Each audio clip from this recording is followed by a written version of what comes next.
சனீஸ்வர பகவான் விநாயகரை பிடிக்க வேண்டிய காலம் வந்தது. விநாயக பெருமானே, என் கடமைப்படி நான் உங்களை 7.5 நாட்கள் பிடிக்க வேண்டிய காலம் இது. என் கடமையை செய்ய நீங்கள் அனுமதிக்க வேண்டும் என்றார் சனீஸ்வரர். நான் விநாயகர் என் தாயிடம் சென்று, நீங்கள் என்னை பிடிக்கவிருப்பதை சொல்லிவிட்டு வருகிறேன். நீங்கள் நாளை என்னை வந்து பிடித்துக் கொள்ளலாம். என் முதுகில் இன்று போய் நாளை வருகிறேன் என்று எழுதிவிட்டு செல்லுங்கள் என்று கூறினார் விநாயகர். சனீஸ்வரரும் இன்று போய் நாளை வருகிறேன் என்று எழுதிவிட்டு சென்றார்.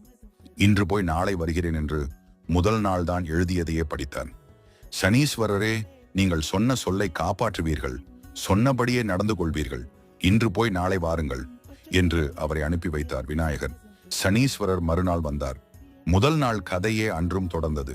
7வது நாள் சனீஸ்வரன் இன்று போய் நாளை வருகிறேன் என்று படித்ததும் விநாயகர், நீங்கள் எழுதியதை நீங்களே அழித்துவிட்டு நாளை வாருங்கள் என்றார். சனீஸ்வரனுக்கு ஒரே சந்தோஷம்.